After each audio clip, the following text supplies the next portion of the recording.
So, ladies and gentlemen, hello, and let me welcome you to Bratislava Hanus Days Festival, where we aim to discuss the topics at the intersection between Christianity and today's society. We will begin our first event of the day shortly, but before that, let me announce the usual informations. As you probably know, Bratislava Hanus Days Festival is brought to you by SLH, Ladislav Hanus Fellowship, which is the Catholic academic fellowship open for all the people that are searching for the truth. You can join our fellowship by enrolling in one of our formation academic programs, and you will find all the necessary information on how to enroll or when does the next program start on our website, slh.sk. We would like to thank our partners and sponsors, mainly the main ones, which are company Plout and law firm Lisina Roško and Partners. We would also like to thank and express our gratitude towards Mayor of Bratislava Old Town, which took patronage over our festival and allowed us to host the festival in this beautiful space of Palfi Palace Garden. Before we start, I would like to thank also you, because by coming here, you are also supporting us, and you can do that by joining or participating in our crowdfunding campaign that we have launched, or by visiting our shop after the talk, which I also encourage you to do, and you can check or purchase some of our goods. Mainly, I would like to mention the magazine Verbum, which we personally recommend, and you should definitely buy it. You can also join the discussion using the web, at least the second part of the discussion, using the web application Slido. You will need the password, which is BHD21, and when you type in the password, you can join in and ask your questions.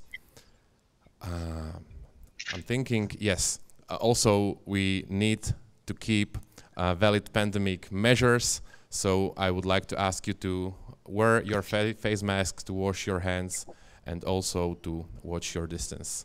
And now I believe everything important has been said, so join me in welcoming our guests. First, we will have Päivi Räsänen from Finland joining us via online stream, and after that there will be other guests that are here in person, namely Maroš Čaučík, Rod Dreher, and István Kiss. You can welcome them by applause.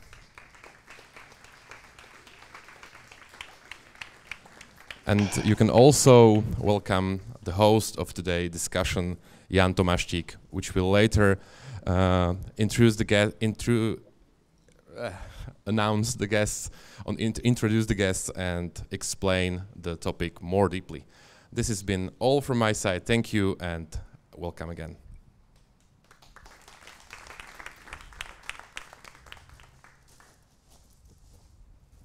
Thank you very much. 1, 2. Thank you very much. Good early evening, ladies and gentlemen. It is a great privilege to open this event, particularly as I see not only ladies, but also some gentlemen who decided to attend this event instead of watching Slovakia challenging the giants of football, Spain. So warm welcome to everyone who has joined us here or at your screens at home. And it's also a privilege because today we can grapple with one of the most important questions which shape our societies. Societies which are increasingly more and more pluralistic.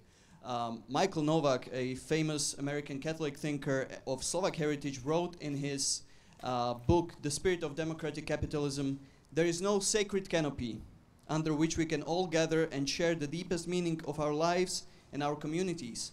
So what do we do in this situation? One way to deal with the issue is to allow as much freedom of expression so that different ideas can compete openly in the marketplace of ideas. On the other hand, there is concern for a kind of moral ecology, a proper environment where a person can flourish and to which some kinds of speech or expression may indeed pose a threat. For many people, the issue of free speech has taken a hard and unexpected turn. Many feel pressure to keep their views private or suffer formal and informal negative consequences. And we will open this event with a story of such a case, of a story of Dr. Päivi Räsänen, who is a member of parliament, a former interior minister, who faces investigation and persecution because of her views on sexuality and marriage. And without much further ado, I would like to ask Dr. Räsänen to share with us her story and her opening thoughts.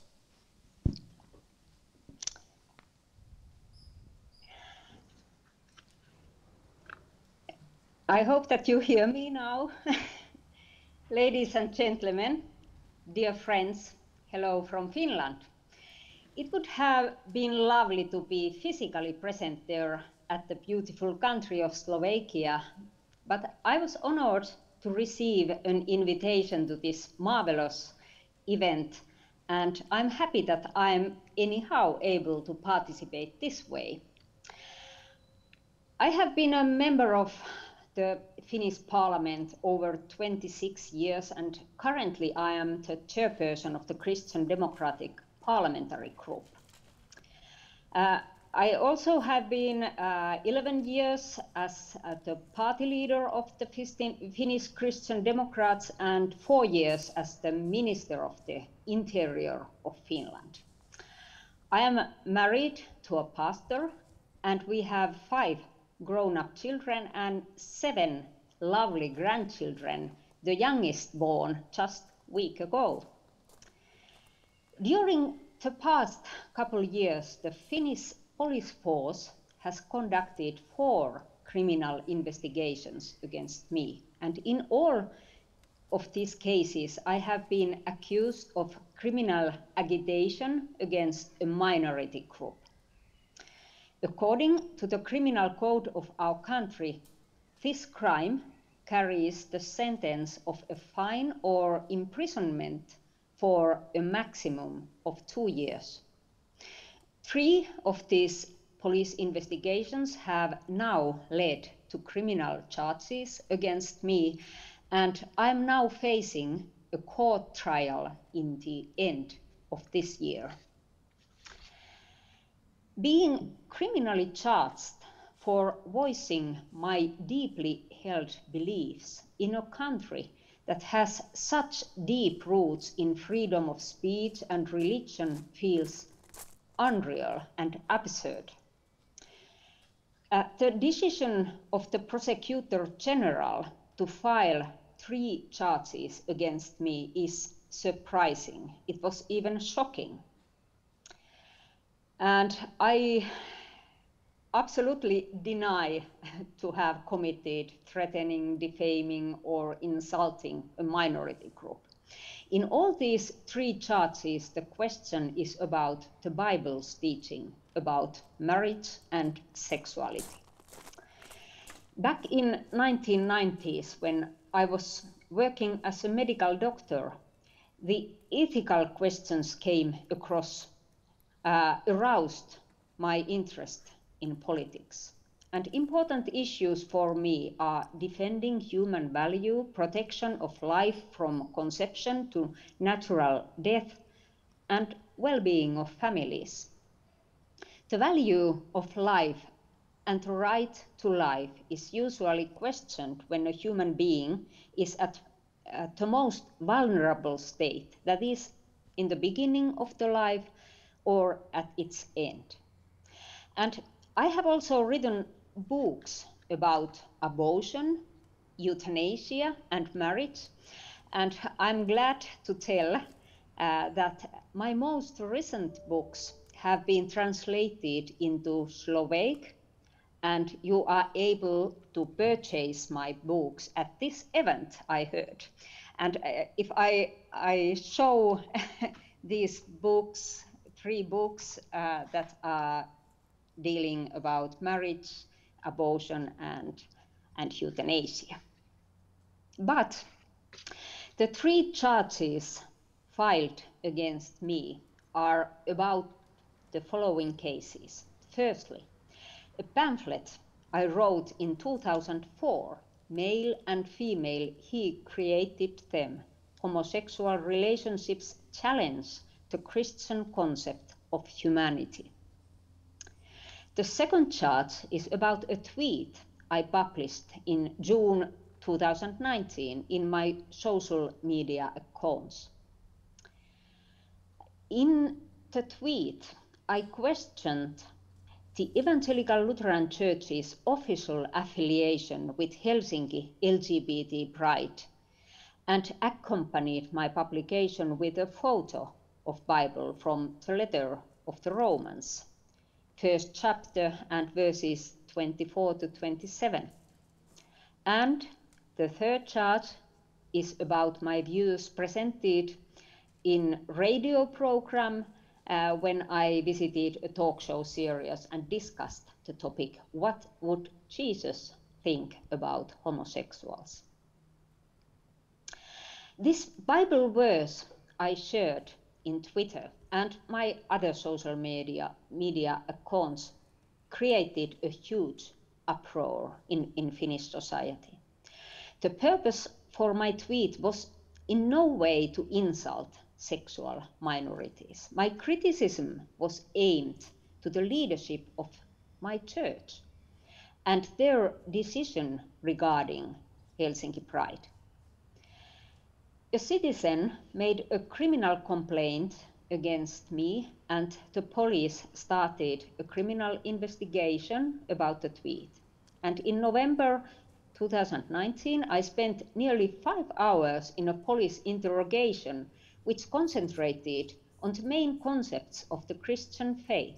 I was asked in many ways about the contents of the letter to the Romans and what I meant by saying that practicing homosexuality is a sin and a shame according to the Bible.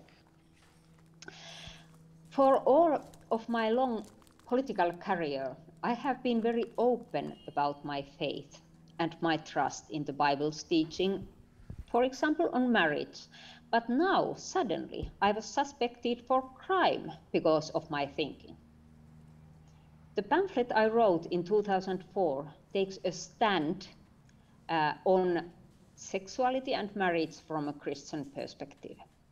And what is worth noting here is the fact that the police prepared and released earlier a thorough 11-page decision that my pamphlet gave no cause for criminal investigation, nor was there any reason to suspect that any crime had taken place.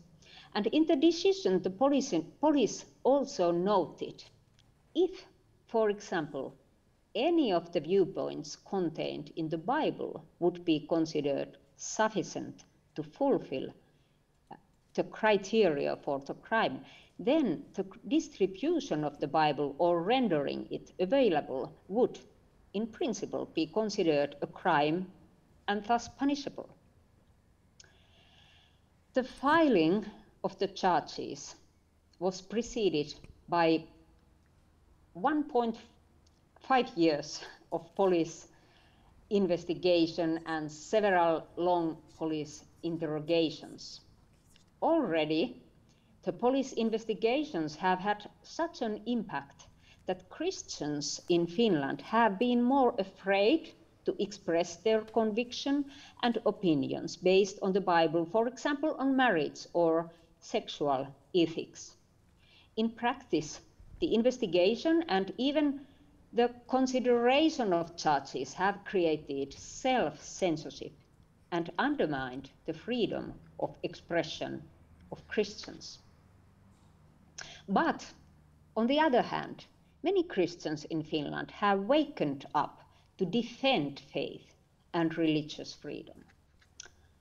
Last Sunday, over 1,000 people gathered in front of our parliament building and concretely raised up in their hands their Bibles to collectively show strong support for the freedom of God's word. And ultimately, the question here is about the core of Christian faith.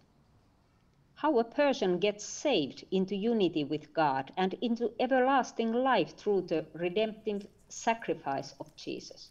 The Christian view of human beings is based on the equal dignity of all persons, and the teachings concerning marriage and sexuality in the Bible arise from love, not hate. Helsinki News, which is the largest subscription newspaper in Finland, published an interview of Mrs. Raija Toiviainen, the prosecutor general, in which she stated that although Päivi Räsänen would be convicted, it is not necessary to remove the Bibles from libraries, and it is allowed to have discussions about it. But what is crucial is whether one agrees with the Bible. In these words, she deletes the whole right to hold opinions. For the Christians, the Bible is the Word of God, and we have to have the possibility to agree with it. It is a grave violation of the freedom of religion if the right to agree with biblical teaching is contravened. The Parliament of Finland has unanimously approved the church law, according to which our national church, the Evangelical Lutheran Church of Finland, confesses the Christian faith which is based on the Bible. Our Church Act states that all doctrine must be examined and evaluated according to God's holy word. And the Parliament has not only allowed the Church to confess its faith in its doctrine and action, it actually prescribes it to do so. It is likely that this will be a process of several years. I expect this case to go even to the European Court of Human Rights, and I'm ready to defend free speech and freedom of religion as far as it needs. In the court, next autumn, I will appeal to freedom of religion and state that my views present the Christian Church's traditional views on marriage. The 3 charges brought against me have to do with whether it is allowed in Finland to express your conviction that is based on the traditional teaching of the Bible and Christian churches. Dear friends, freedom of speech, freedom of religion, and freedom of expression are firmly guaranteed and protected under international human rights treaties and also in the Constitution of Finland. These rights are threatened when people stop using them. It is important to remember that there is no universally agreed definition of hate speech. Nobody knows exactly what it is. The breaking of the Christian worldview is visible both in the societal discussion and in decision making, whether we are thinking of pro-life issues and the protection of life both in the beginning and in the end of life, or views related to marriage. Expressing opinions about marriage belonging between one man and one woman has become politically incorrect. The battle between values is largely fought with language by capturing concepts like love, freedom, equality, and even rainbow into new interpretations. Concepts such as man and woman, father and mother, are dearly loved concepts and as old as the history of humanity. The attempt to break down the gender system based on 2 different genders hurts, especially children. It is unfortunate how uncritically the ideology of sexual diversity and LGBT activism has been supported and endorsed even by churches. The rise of cancel culture, the idea of publicly defaming and trusting a person who holds certain beliefs out of social media or professional circles is a threat to a free society that claims to be tolerant and equal. There is a difficulty here greater than a sentence of a fine or an imprisonment. A true problem would be a possible demand for censorship, an order to remove my social media postings or a ban on the publication of the pamphlet. And this might open up an avenue leading to further publication bans and modern book burnings. I'm very thankful for all the support I have received from so many countries, including Slovakia. I was so delighted to get the support of the Slovak bishops, and I want to thank for all the prayers for Finland. This support is very much appreciated. And I have to say that during these criminal investigations, I have got a lot of support also from Finland. I have received thousands of encouraging messages. I want to encourage you all to use your right to free speech and speak according to your conscience. I intend to use my rights despite the criminal charges. Everyone should be free to express their deeply held beliefs about important issues without fear or censorship or criminal sanction. And especially important, this is for us Christians who are called up to tell about Jesus. I think this whole chain of events is part of my calling as a Christian. My motivation comes from the Bible.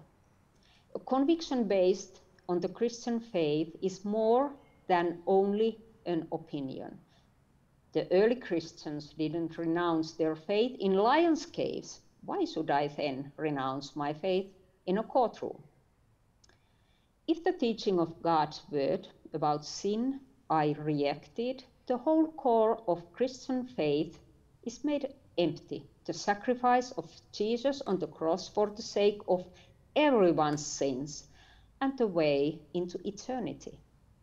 Together, we can promote a healthier world for our children and grandchildren to live in, a world that is based on values that stand the test of time. Thank you so much for your attention, and God bless you all.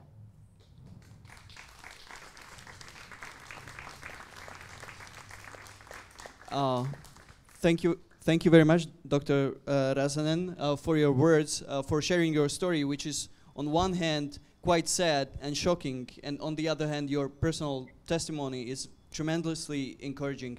So thank you very much, and I would like to invite gentlemen who will share the stage with me to take their seats. And while they are doing so, let me say just a few words about each of them. Rod Dreher is an author and journalist whose best-selling books have been translated into 12 languages. He's a leading commentator on the relationship between Christianity and public life. He wrote 2 best-selling books, The Benedict Option and Live Not by Lies, which is coming in Slovak translation in this autumn. And as you can see from the program and from the events in which he's involved this year, he is very familiar with the rich legacy of political prisoners in Central and Eastern Europe, including Slovakia. Marian Čaučík was an activist in the underground church. He's a co-founder of the movement of Christian Communities of Children, ERCO, and he was the director of the Good News Dobrá novina charity program. He has been actively involved in development aid in Africa. He's an active member of the Christian Democratic movement, for which he ran in the European Parliament elections. And in 2018, he received the Pribin Cross of 2nd degree for merits for the social development of the Slovak Republic.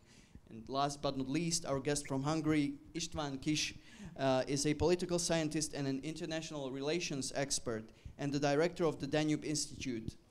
He graduated at Pázmány Péter Catholic University and the University of Edinburgh, currently working on his PhD at his alma mater.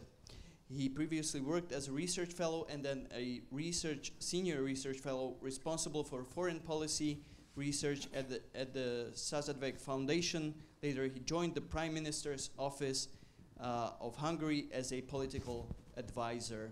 Please welcome all the guests once again with your applause.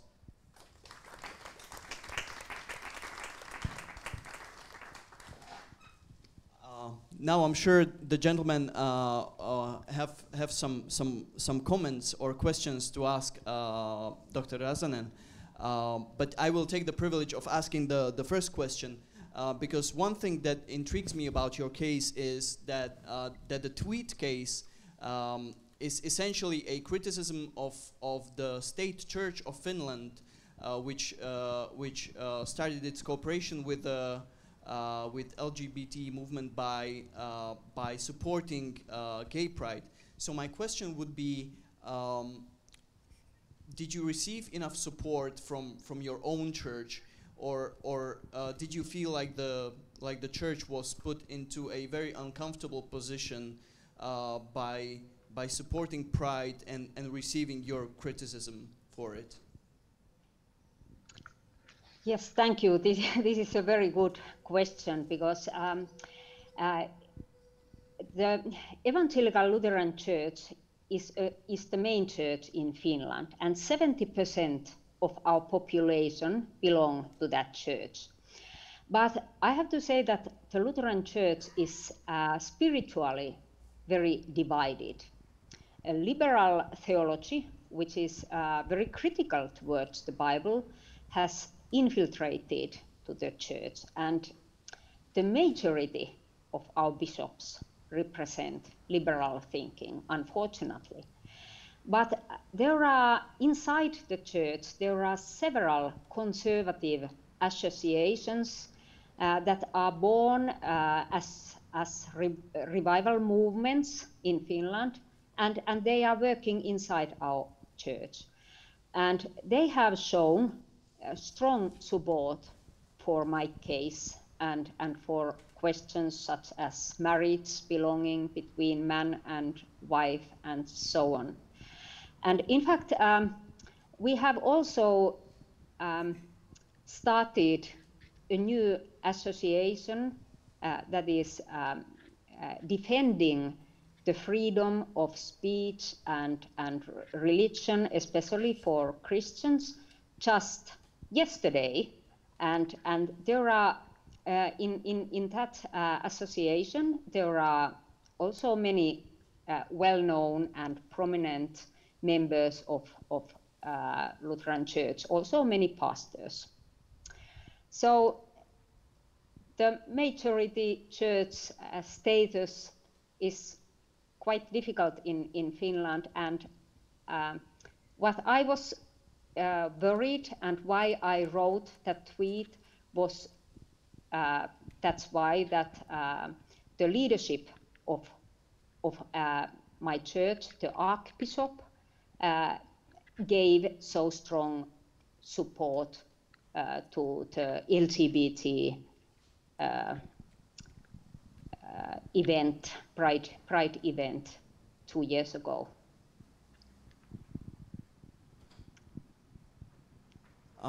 Gentlemen, do you have any comments or questions for Dr. Räsänen? Well, this is.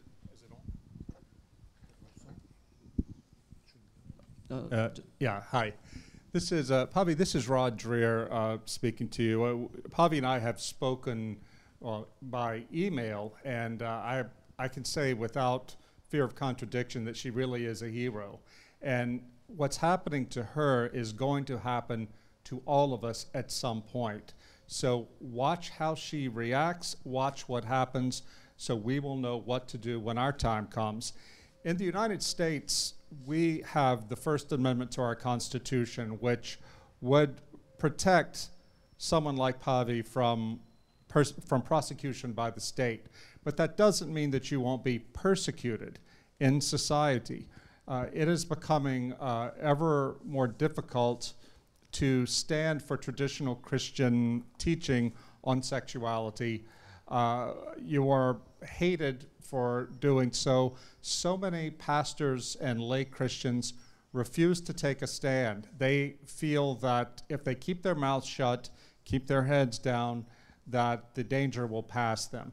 It won't pass you. You have to take a stand one way or the other. And there's going to be no way out of this.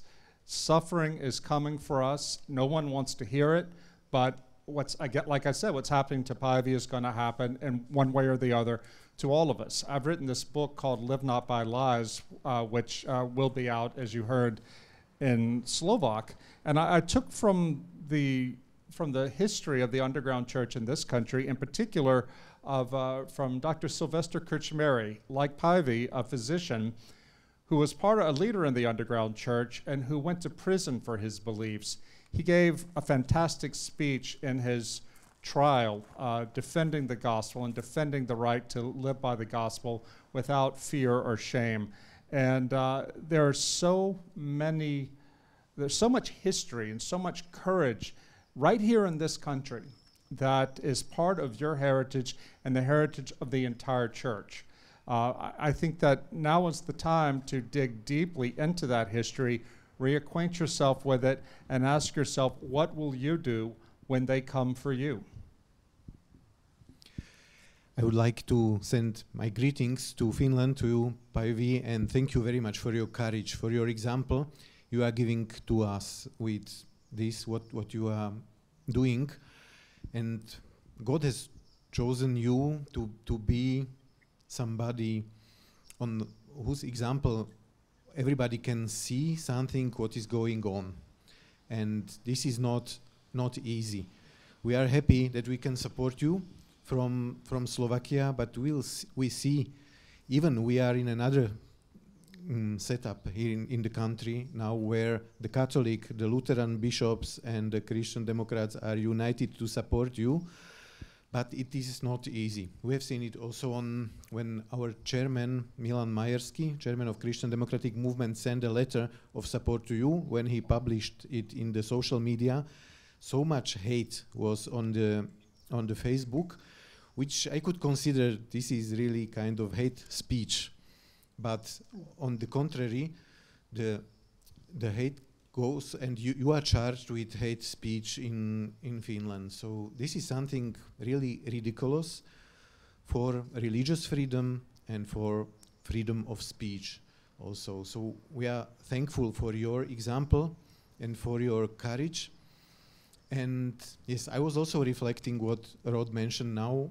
When I was young student, I was part of the underground church as a young Catholic, and we were not able to live freely our belief.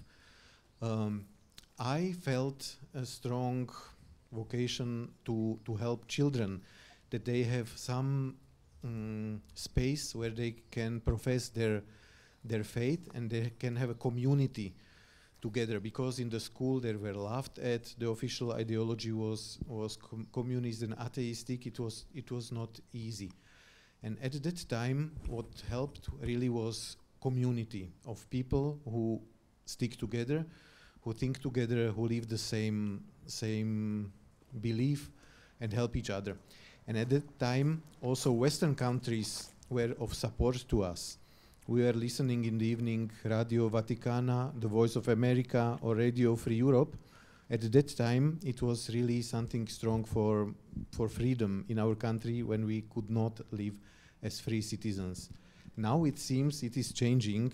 We don't see much support from the Western countries, from the official positions, and probably this is something what we have to reflect and to be courageous as you are, and to defend the freedom of speech, to live freely as Christians, and to give this example to our people, to our children, young people, and to find solidarity internationally. So we are happy that we can, at this time, be in solidarity with you and that you are with us. Well, I would like to make a short comment on what Pavi was saying and also the other two gentlemen in the panel. I'm happy that all of us are here and talking about this really important topic, because I think we might be at some kind of a turning point. So this might be the last chance when we can make a difference. You all know that religiosity in the Western world is slowly disappearing, basically. But you can also see that our countries are still at least culturally Christian. So if you look at Pew Research opinion polls, but other opinion polls as well, will still see that like 70 or 90%, even in Western Europe, of people feel culturally Christian. They don't go to church anymore, they might not practice it regularly, but they still feel culturally Christian. And I think that's kind of good and something which we can build on. You might disagree with me on this, but I still think that it's something which we can still turn the tide. But we have to be brave, like Pavi was with her case, and I think like Rod is with his books. And we have to speak our mind. Because if we will not do it, then we might be in a situation which we had under communism. I mean, sadly, you here in Slovakia and we here in Hungary, we all know what we are talking about. So that's why I'm happy that we have these events. And I would also, what Rod was saying in the beginning, would encourage everybody to fight the good fight. So we shouldn't stay silent. And I think sometimes, sadly, our churches are silent in these issues.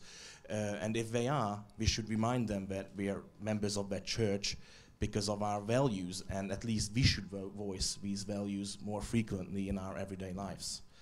Yeah, Alexander Solzhenitsyn said in a preface to the Gulag Archipelago, he said that there are always people around the world saying that what happened in Russia can't happen here in our country. The fact is, said Solzhenitsyn, it can happen anywhere on earth under the right circumstances. And I really do think that Pavi's case is a landmark for the advance of what I call soft totalitarianism.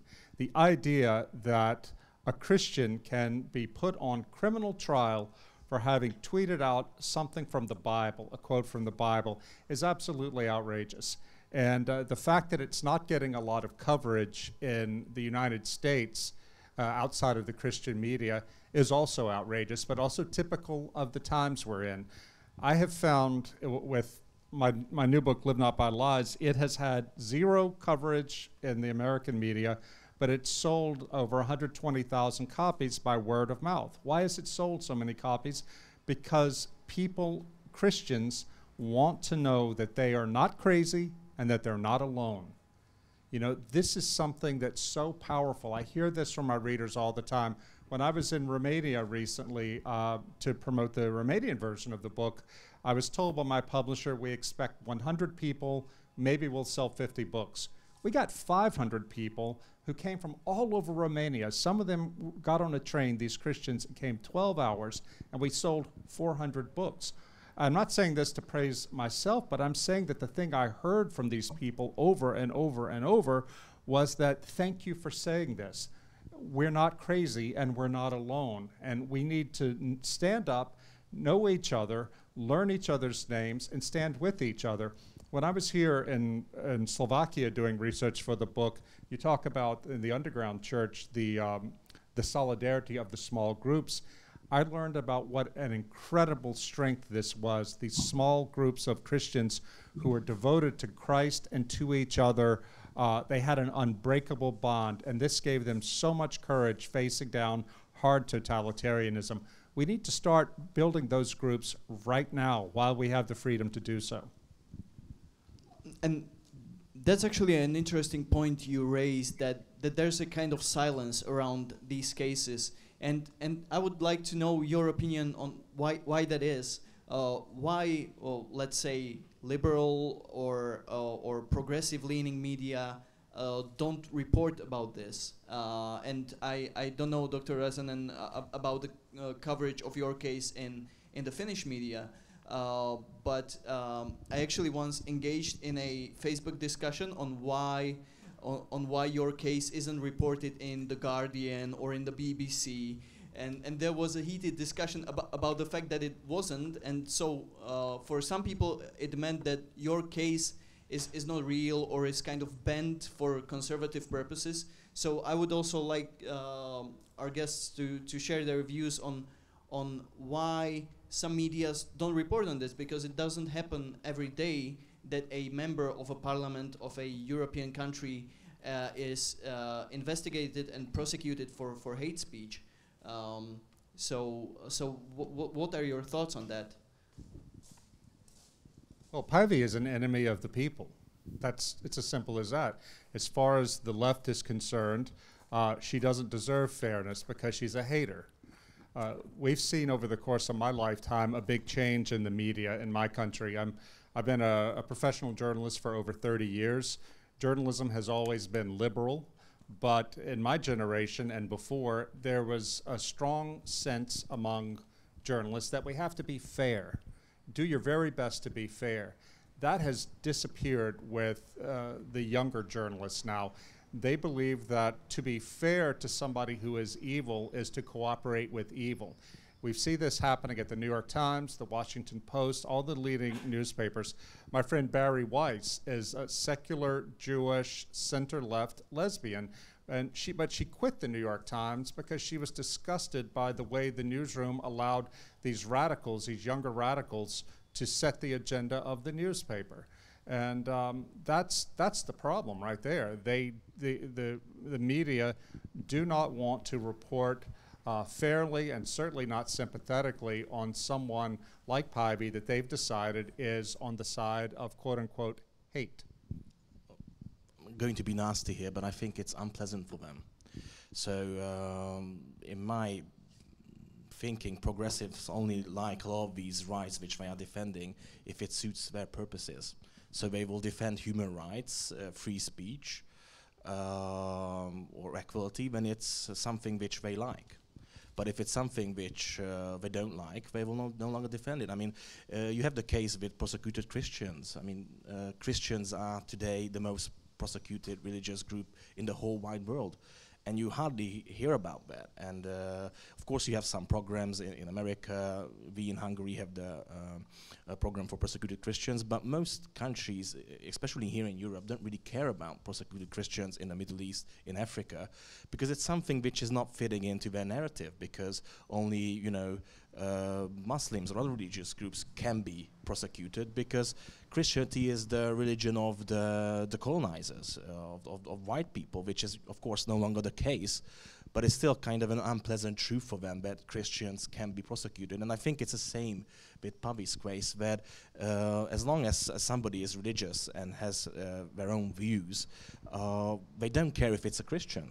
They would perhaps care if that person is a Muslim or a Buddhist or something else, but as long as it's a Christian, it's just something which is not fitting into their narrative of oppression. And partly, I would add, I think it's also because of confused understanding of many things, like human rights, this new generation of human rights, which are not clear what it is exactly, but it means like reproductive and sexual rights was defined something like the right of individuals and couples to decide when they have children, if they have children, and when. What normally would be okay if there is no coercion to them to decide, but if this is interpreted, the interpretation is then wrong and done mainstreamly in a very special way. Like the interpretation is you can decide for abortion or you can decide for artificial, getting baby in an artificial way. The same with hate speech. As Päivi said, it's not clear defined what that means, but under this title, people can be even persecuted. Or let's say homophobia. Homophobia to me is also kind of artificially invented thing where they say it's hate against homosexuals, hate against those people who don't live in a marriage. But now, even if you state, I'm convinced marriage is between one man and one woman, And this is the best place for children to be born. In many countries, even they would see this as homophobic and you can get to jail. So I think this is mainstream, which has been pushed for many years. And now it comes also, and the journalists think they are defending human rights, some of them, or they understand the human rights like this, the minority rights, the LGBT rights. But in a way, to me, this is a situation where one new generation human rights goes against a normal human right, what was defined before, and this is not normal. And this conflict is not tackled, but it's somehow taken through another way. Well, what we're actually seeing too is cultural imperialism coming from the United States, from Western Europe, and from elites in those countries. It's no surprise that among Western multinational corporations here and the US government in Central Europe, they're flying the Pride flag and Pride Month. They don't fly it from US embassies in Muslim countries. They don't put them on corporate logos in Muslim countries when they do business in Muslim countries. What we're seeing now is a form of complete disrespect for local traditions. As an American, I've been living in Hungary since the middle of April.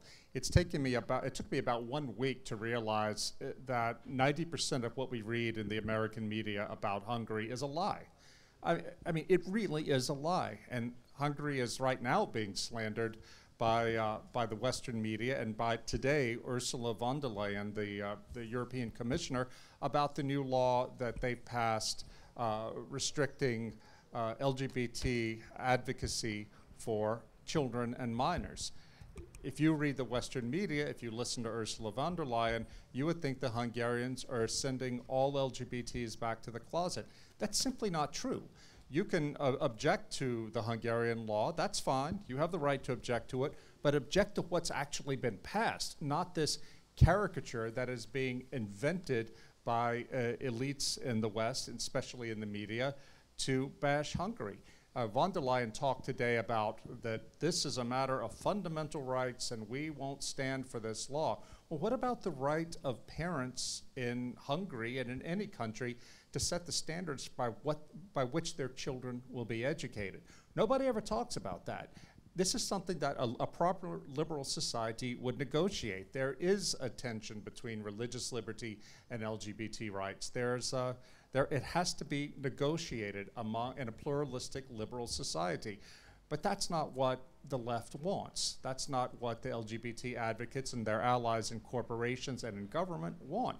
They want to smash any dissent. And that's why what's happening to Pavi is happening.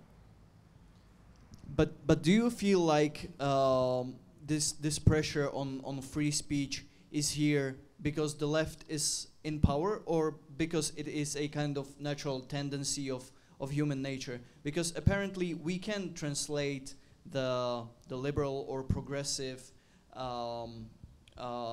thinking into concern for moral environment, because they don't want, for example, children who happen to identify as having a different non-heterosexual sexual orientation, or might have some doubts about their identity. They don't want them to be hurt, and so they pass legislation which they think would prevent such offensive behavior, offensive expression.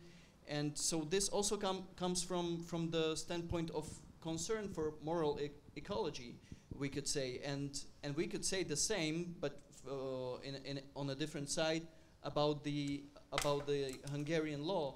So my question then would be, is it because the left is currently enjoying cultural hegemony and it's a doctrinal issue that pushes them towards limiting free speech, or would it be the case with us conservatives or Christians? If we happen to have power in our hands, we would also shape our society and regulate expression which we wouldn't like, or which we don't like, in fact. let me start then. I would say that I think the right wing or conservatives, especially Christians, are much more shy to use the state for these kind of purposes. I'm not saying that it will not happen, and I think to some extent it happened during Trump, and it's happening now in Hungary. But it's a counter-reaction to what the left was doing for centuries. And just a quick rebuttal. Are we not shy simply because we don't have the power to enforce it? I don't think so. I think this is a much longer tradition. I think conservatives have a much more liberal leaning in the original 19th century liberal sense. And the left, the current left, which is not liberal at all, is using a lot of communist literature. I think I recommended to Rod as well, but we talked here during lunch as well about George Lukács, who is a Hungarian communist thinker, who wrote a lot of these things which we are doing now, today. He wrote about it in the 20s, because he had this experience as a communist during the First World War, that the proletariat was not, getting together in the trenches. They fight it because they were nationalistic, and he thought that you will have to take away these people's beliefs, and then they will, get together. The Hungarians, the Russians, the Germans will get together and be, world proletariats. And what do you need to do to do that? You will have to take away family, religion, and nationality, the sense of nationality, basically. And the left has learned. I mean, I'm not saying that only, of course, George Lukács, but several other communist thinkers. They are now actually implementing these thoughts in reality. So they are trying to destroy the family, religion, and also national identity by using the state. And I think usually conservatives were much more shy to do that. And if you look at, I think here in Slovakia and in Hungary as well, conservatives were not really using the state that much for these kind of purposes. It might happen now, and I think it perhaps should happen as a kind of a counterbalance. And just a quick point about the morality issue, because I think that's really important. I'm kind of all in favor of free speech. So you can have your different opinions, I don't really care. And again, this hate speech thing is really tricky, because it's hard to say what is hate speech, but I would say that if you're kind of inciting violence against a group vocally in a huge audience, I would say that that can be considered hate speech. But saying that as a Christian, I don't believe in, let's say, homosexual marriage, is not hate speech at all. It's freedom of speech. I think it's in freedom of speech. But still, morality should be important, because I think in this time and age, we don't really, I mean, as religion is disappearing, we are not really thinking about moral values anymore. There's no right and wrong. And I think it's much more prevalent in science, actually. That if you look at the human cloning issue, but also to some extent the transgender sex change things as well. I mean, of course, yes, you have science now, and you can make a man and a woman, or you can clone people. But why aren't we asking the questions?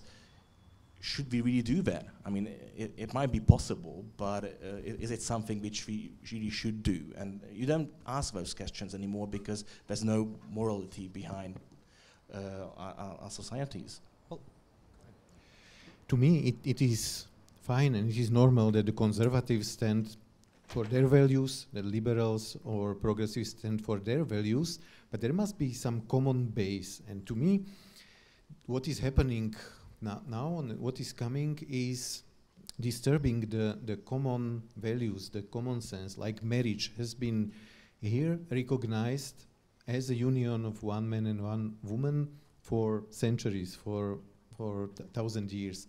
And now, without any really scientific explanation or without, or just directly, it is pushed as a side view, and another view is coming, kind of a revolution is coming here, and this is very strange to me. So therefore, I think yes, it has to do something with what you named as cultural hegemony of progressives. Yeah, there's no doubt about it that there is a fundamental doctrinal, as you put it, issue here, that we do not have common beliefs anymore. I mean, the Enlightenment was a secularization of a Christian worldview, broadly speaking. But it tried to have what Christianity once provided to the West. The Enlightenment tried to do it with reason, and it failed. And we can't deny that there's a fundamental and perhaps irresolvable clash between, say, LGBT rights and traditional Christianity. And I don't mean to paper over those things. I'm surprised to find that I'm more classically liberal than some of my friends here, in that I don't want gay rights people to have their right to speak and to defend what they want to defend. I don't want that suppressed at all. I feel I support the Hungarian law because that affects children and young people. But broadly speaking, I'm in favor of free speech. But the problem that we have today is the left has taken any speech that it doesn't like and turned it into an attack or as violence. They say that to have your feelings hurt, to have your dignity hurt, is the same as physical violence. And in fact, they've gone even further. The thing many of these activists now say is that silence is violence. So if you don't actively affirm what they want you to affirm, then you're guilty of a physical attack on them. I mean, this makes free speech, a liberal society, absolutely impossible if we can't even talk about our differences. And this is a real concern I have.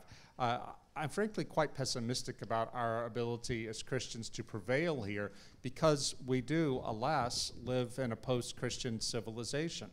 But my greatest hope is that we can convince enough people that the sort of environment that what we call the woke, the social justice warriors, the critical race theorists and others, that the environment they're bringing about is going to suppress the freedom of a lot of people, most of us in fact, because even if you're not Christian, tomorrow the woke are going to find something to object to.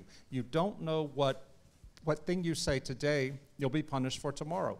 When I was in Budapest, I spoke to a professor who was a critic of the Orban government, and he told me that he's in favor of gay marriage. He does not approve of the government's opposition to gay marriage, but he told me, I don't agree with transgenderism. That's too far for me.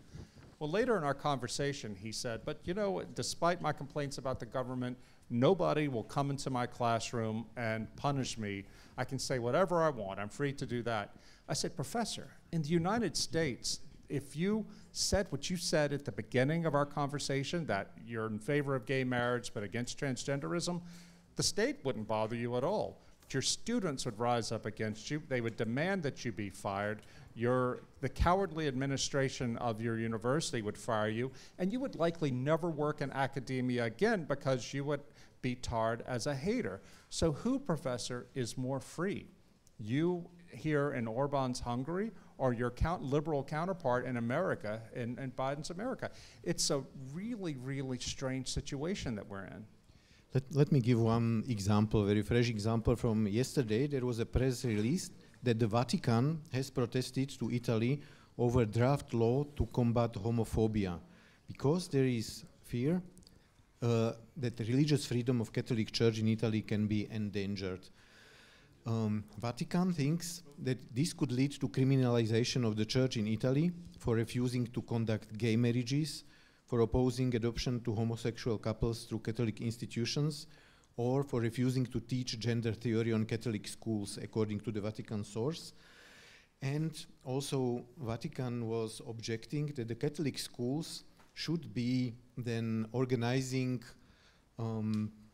events for children to support culture of respect and inclusion, against prejudice and discrimination against people with other sexual orientation and gender identity. So this is just a fresh example that this, what Päivi said, what is done in Finland against her, could really be something that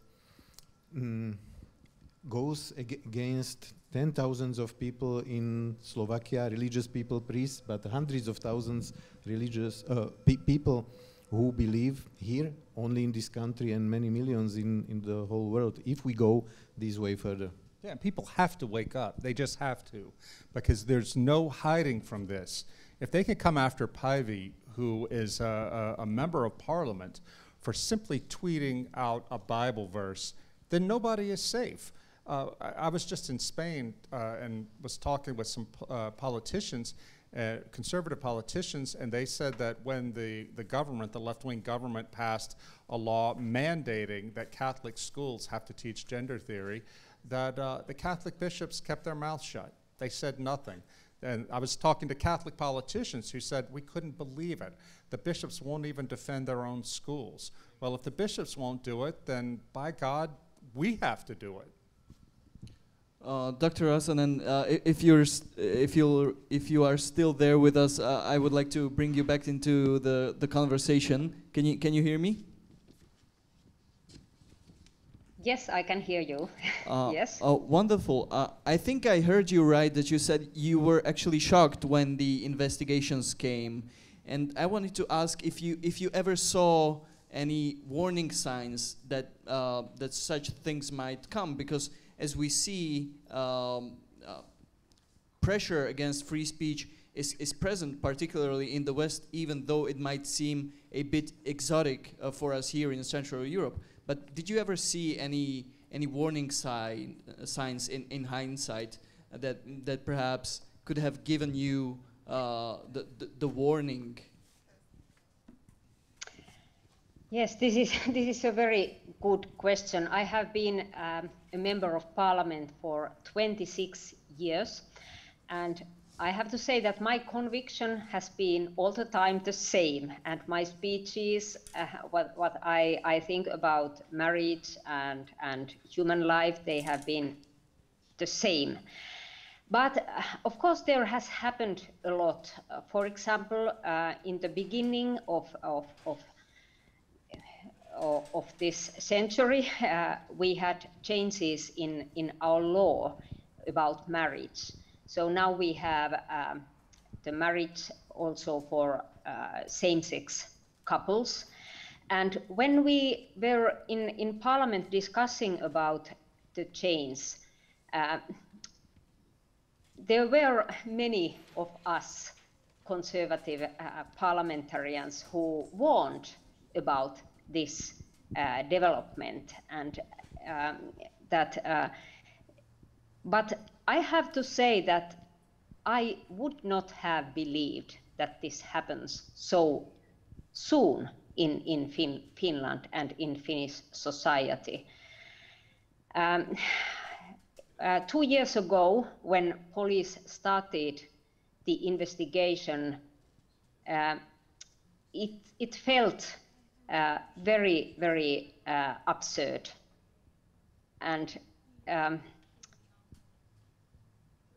even now, it is very difficult to believe that this really happens, that I have to go to court and trial for these very, very, very traditional Christian views and explain them hours and hours to police and judges. I have to say that the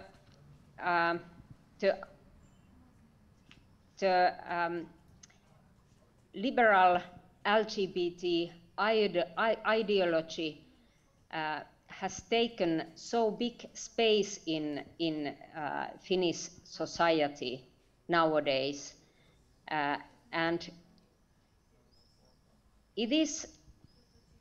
that's why difficult that I have to say that that ideology is based very much on untrue claims, or I would say on lies about gender and how many genders we have, and also these accusations that are targeted on me. I want to tell that they are also based on untrue claims. For example, in that impeachment, the prosecutor general claims such things that are not true. For example, she claims that I had said that in my opinion, the homosexuals are not created by God, that they are not at all created by God, which is of course untrue. I have never said anything like that. I have always said that all human beings are created by God. And there are also many other such claims that are not true. And what I want to say that if I think the ideology that is mainstream at the moment in Finnish society, that's why so difficult, that it is in many ways based on lies, on untrue claims, what people seem to believe, and that is difficult.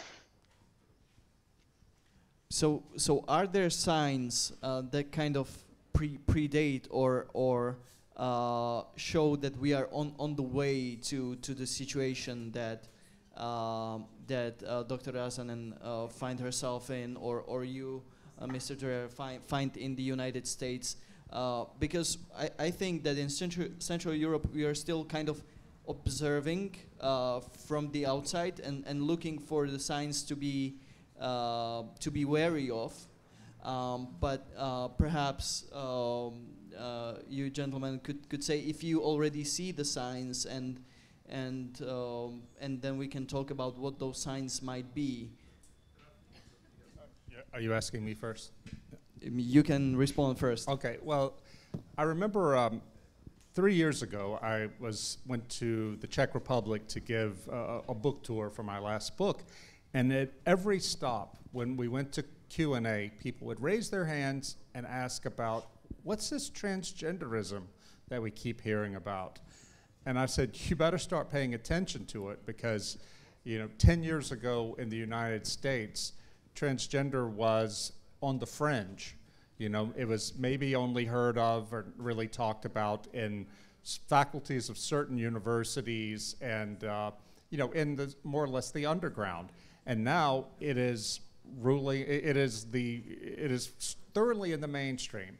And in fact, last year, Joe Biden, when he was running for president, said that transgenderism is, quote, the civil rights issue of our time.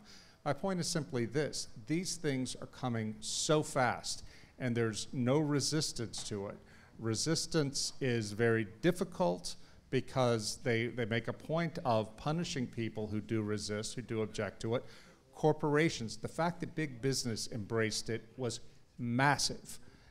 That in a country like ours, in the United States, when big business took up these causes, that gave it an enormous amount of vitality, of energy, and it neutered the Republican Party. The Republican Party depends on votes of social conservatives, but it does not want to take any effective action to protect religious liberty and things like that, because it depends on donations from corporations and rich people. Even rich people who vote conservative tend to be social liberals. So I think the lesson I try to tell my friends when I meet them in Central Europe is that you think right now, you might think that you are a bulwark against this sort of thing, that it's not going to come here because people here will never tolerate it. Don't be that way at all. When I was in Poland doing research for my book, I learned that from a Polish high school teacher. He said that there's no institution in Poland, not the church, not the state, not the family, that is more influential in shaping the moral views of the young than social media. This is what we're dealing with now. I also see signs.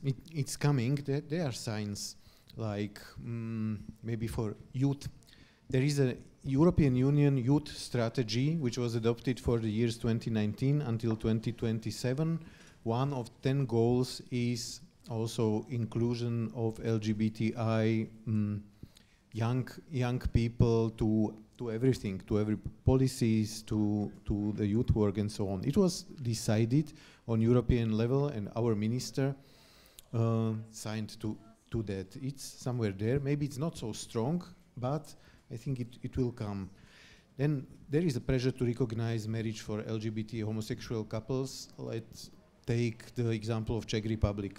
A few years ago, when they adopted the registration partnership law, the activists said, this is what we want. We want to organize the legal issues between these people. We won't ever want marriage for them. Now it's there as one of the big topics for the next parliamentary elections. Then there is the anti-discrimination legislation, like labor laws. You cannot ask your employees about sexual orientation, but then if he is maybe an activist, if he has opinions which are contradicting the organization for which he is working, then what can you do?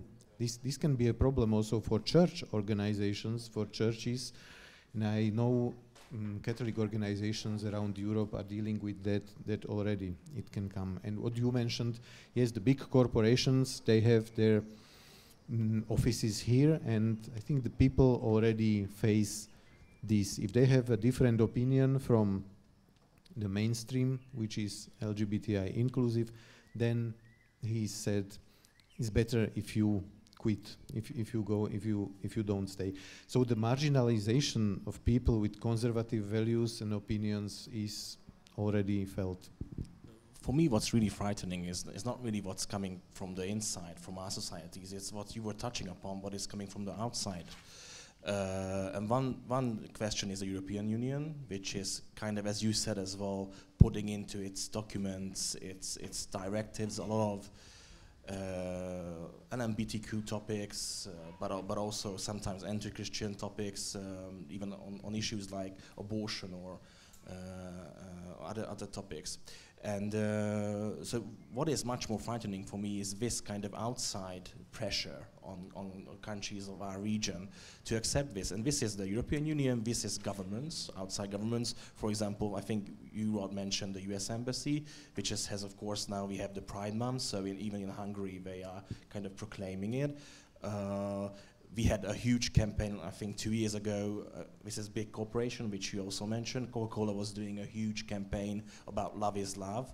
So half of Budapest was full of these big billboards which were proclaiming that love is equal and having homosexual couples on billboards. So for me, what's much more frightening is this kind of topic, and it's sometimes coming from conservative governments. We had a conservative minister in Hungary from the UK, and she was saying things which were not at all conservative. I mean, every fifth sentence was about how important for Britain in its foreign policy is inclusiveness, open societies, LGBTQ rights. So I was just sitting there and thinking that this is somebody from a, let's say, conservative government, and saying things which a Hungarian conservative will not believe at all. And I'm much more concerned about this outside pressure. And also, we never even mentioned Hollywood and Netflix and all the cultural products which are in the hands of more progressive people, and which are shown to our children, our teenagers, our young people, and they are, I think, sometimes brainwashed. I mean, if you look at Netflix programs, I'm a subscriber still, but most films, I mean, I'm laughing. I'm watching the films with my wife, and I'm saying that if I see a strong woman, I'm saying to her that I'm betting that this woman is going to be a lesbian. And 10 minutes into the film, it turns out that she is a lesbian, or at least a bisexual. So, and this is every second film on Netflix, basically. Let me just quickly bring in a comment from the audience, and I encourage the audience members to share their questions on Slido. So Michal is writing that it's not just media who bans Christian worldview, I guess. When I worked for a corporation, I print out a form to support a state referendum against same-sex marriage. I think it was 2013, for my colleagues to sign if they want to. Now, nobody signed, which did not surprise me. What surprised me was the void silence. Nobody told me anything, not even don't do that, it's a stupid idea. What do you think is behind this social behavior of ignorance? So here is not direct opposition, but ignorance of a large portion of society. Maybe Dr. Razen, and can I ask you to answer first, to hear how you perceive ignorance, or to what extent it was present in your case?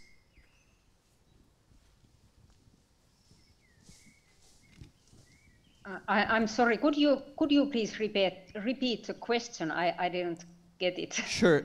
The question was essentially noting that there's not only direct pressure, but also ignorance from a large portion of society, which seemingly doesn't care or is afraid to care. So my question was whether you are observing such ignorance, and what do you make of it? Yes, I think that perhaps this is the main problem, the ignorance, because the more we are silent about debatable, difficult issue, the narrower comes the space for freedom and speech, and freedom of speech and faith, and perhaps. This is just the biggest problem in this issue, that people do not ignore, that Christians do not ignore, and that they are silent. And that's why I myself would like to wake up Finnish Christians and encourage them to speak about their conviction, about their beliefs, and especially what Bible teaches very clearly about these issues that are nowadays contradictory. Well, look, people are conformist. They just are. When I was doing my interviews with Christian dissidents in the former communist countries, they told me that you mustn't think that all Christians stood up to the communists. Almost all of them didn't, I was told. And those that did were pretty rare, because they had to prepare themselves to suffer. And nobody wants to suffer. I think a lot of people choose to be ignorant about what's happening, because if they have the knowledge of how serious this is, then that obliges them to act. I can think of a priest, an Orthodox priest I spoke with not long ago. I said, Father, you know, this gender theory is coming to your local schools. Parents don't know what to do about it. You know, we need to do something in our churches to where we can help parents understand what this is, understand what the church teaches about it, and understand what they can and should do to protect their children. And this priest said, oh no, in my church we don't want to have politics. I said, look, it's not politics. This is something very basic that your people need. But I've heard this sort of thing over and over from pastors who are Orthodox, Catholic, and Protestant. They just want to keep the peace. But, and they think it's going to pass them by. And it's just not going to happen. I think Christians need to remember that it's more important to fear God than to fear the world.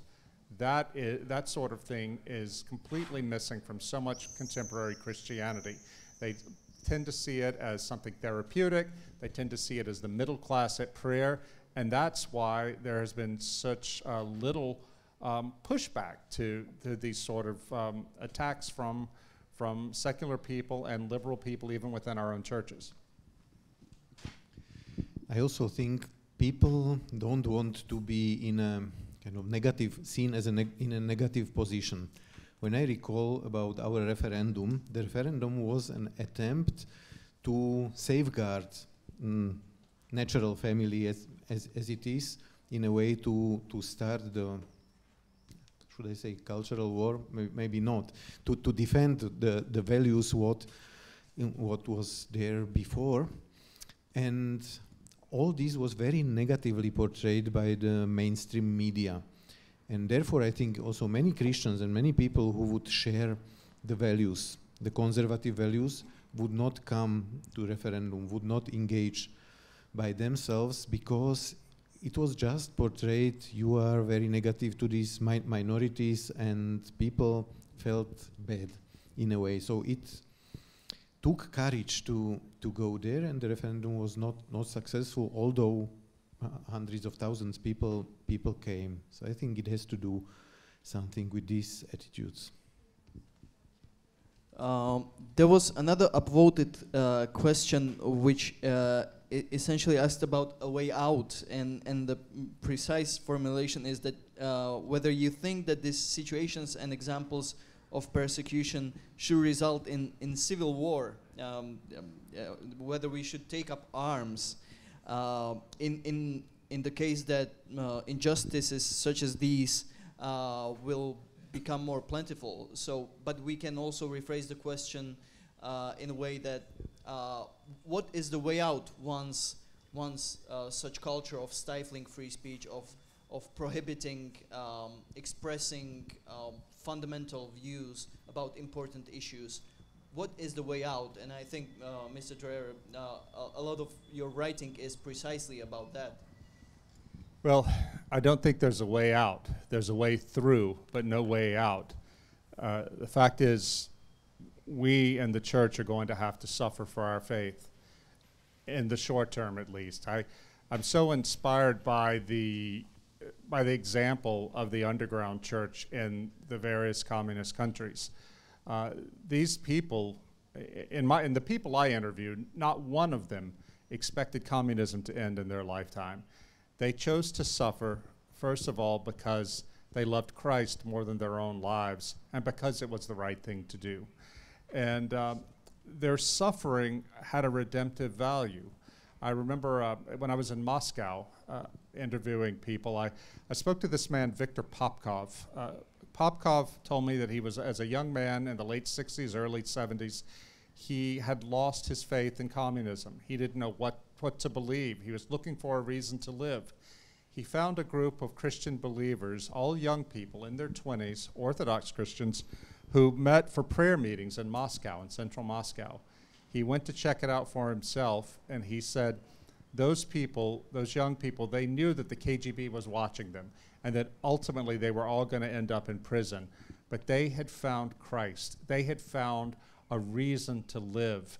And he said when you would get together with them, there was so much power in that love and that fellowship. They would pray, they would sing hymns, and just enjoy each other. Viktor Popkov converted to Christianity because of the witness of those young people who were willing to suffer. Every one of them ended up in jail, including Viktor Popkov. But he told me that it changed his life, that experience. I think that all of us need to prepare ourselves now for the fact that we're going to have to suffer, and we're going to have to start building networks right now, like Father Tomislav Kolakovich in this country told the Christians in 1943. I'll be speaking later tonight about that very thing. But we should not expect that we can avoid what so many Christians throughout the centuries, from the early church today till today, have had to suffer. We've had it very easy for a long time. We've been blessed by God with freedom of religion in the West, and now that is probably going to be taken away. But we have to keep in mind that if we bear witness faithfully to Christ, then the Lord can use our sacrifice to redeem the world. And I think that we need to prepare ourselves for that. That doesn't mean that we shouldn't fight with whatever means we have, whatever morally licit means we have to fight to resist persecution. But I think in the end, we have to prepare ourselves to bear witness by suffering.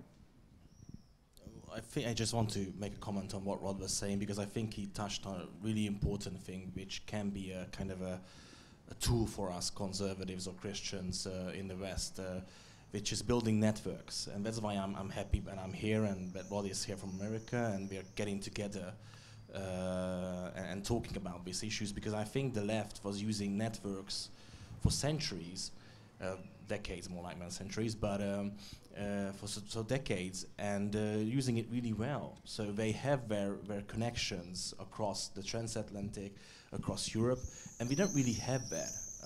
We don't know each other that much. For example, this is a really great festival which you are having here, but sadly it's my poorness of character, but I never heard of it in Hungary, and I had to have Rod coming here from the United States and telling me about this great festival. So we would need more gatherings, more networks between conservatives and Christians across Western Europe and America, and discuss these things and kind of join together and have, joint protests or joint communiques, things like that, books. And we don't have to only stand up as Christians. One of the things I learned from Kamila Bendova in Prague, she and her husband, Dr. Václav Benda, were leaders in the dissident group. They were the only Christians in Václav Havel's inner circle. She told me that Christians have got to be prepared to stand up with people who may not share our faith at all, but who have the courage to stand up. She said it was so rare under communism to find people who had the courage to stand up that when you found someone, you had to be their ally. I'm finding the same thing in the US now with people like my friend Barry Weiss. We share nothing, don't share religion, we don't share political views, but we do share a hatred of this woke culture that's trying to shut down free speech and free thought. I agree with you very much, because it's not only about religious freedom, it's also about freedom of speech. It's about liberal values as well as conservative values. And I think we should stick together and to be creative. Now we don't have too much time to find out the ways, but I think we have to go back to our own communities, to the small communities, and think about it, reflect that, then share and network. And also be together in the solidarity, in the international solidarity. Because I don't think we will come to a civil war, but it's a cultural war. We have to admit this is a cultural war, and I would encourage us to be more vocal and to reframe it, because we are seen as offending somebody. Like Päivi is being seen as offender, but she's a defender of values. This is not the cultural war that we have started as conservatives. This war was started by somebody else. So I think we have to reflect and find creative ways how to go about, stick together. But I agree with you, Rod, that probably we are heading to very difficult times. Dr. Räsänen, I hope that at least you will satisfy the member of the audience and start the civil war in Finland, won't you? Don't get her in trouble. No, I think that we are not fighting against anyone, but protecting people and protecting our society. And I think that there have been so very, very good comments here. For example, what Rod said about the importance of Christians to build networks and communities. We Christians, we need to encourage one another. I think that this is the most important thing just now in Finland, that we need encouragement between one another and unity between Christians. And I have seen that this is happening, and this is the positive consequence of this case, that Christians come together, they demonstrate together, and I have to say that I'm quite optimistic that when I see that God is just now, He is awakening Finnish Christians to pray and to support one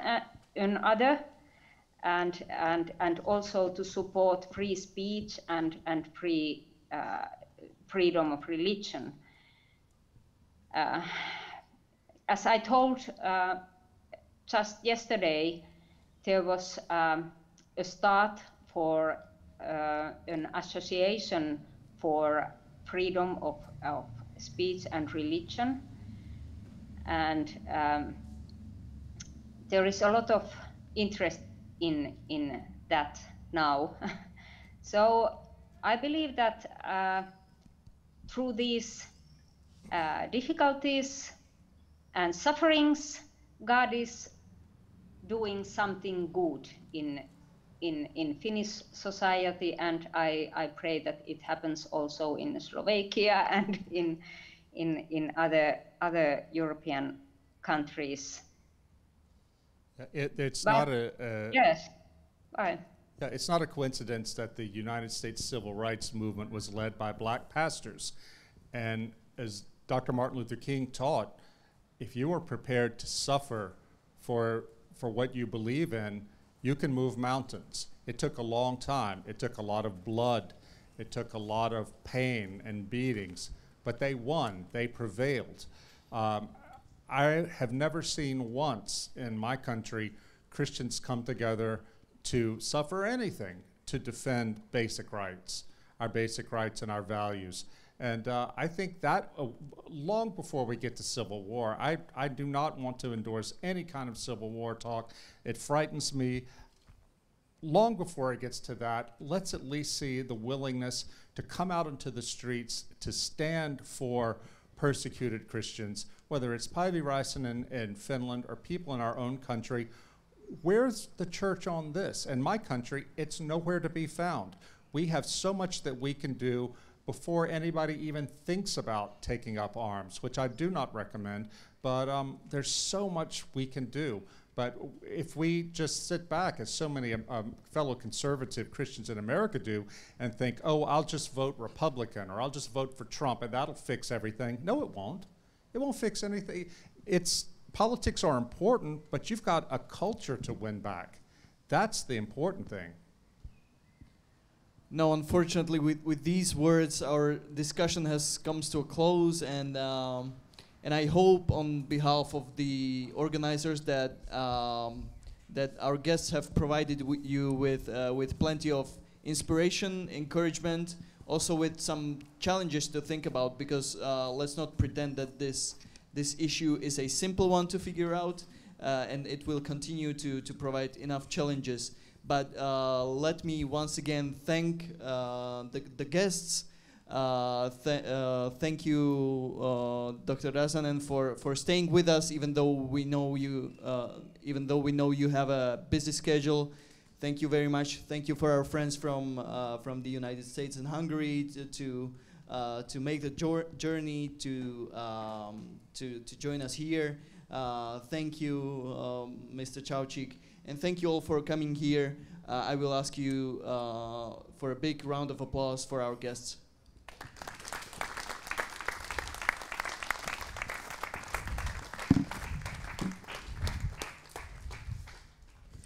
Ladies and gentlemen, and let me also thank our guest. So big round of applause also for him, please. Today's program isn't over yet, as we will continue with today's second event shortly, and you're kindly invited to take part. The second event of today will feature Mr. Rod Dreher, as he will discuss his new book, I believe. Until that, I'd like to invite you to visit our shop and see some of the books we have in store. Once again, I simply have to recommend magazine Verbum, which you shouldn't overlook. You can find some refreshments there also. In SLH, in SLH, we often say, one can change the world, but cannot do that alone. If you like to join our mission and help us to change the world, please consider supporting us supporting our cause by joining our crowdfunding campaign that we have launched. You will find more information about that on the festival website, bhd.sk. We would like to thank the ones that are already supporting us, that are company Plout, law firm Lisina Roško and Partners, and also our main media partners, Denník Štandard, Nové Mesto, and Konzervatívny denník Postoj. Last but not least, thank you for keeping valid pandemic measures, and please carry on with that. In order for us to keep the measures as well, please leave your seats and move behind the red barrier over there, as we will disinfect the chairs and prepare them for the following event. So thank you once again, and see you in 30 minutes. Goodbye.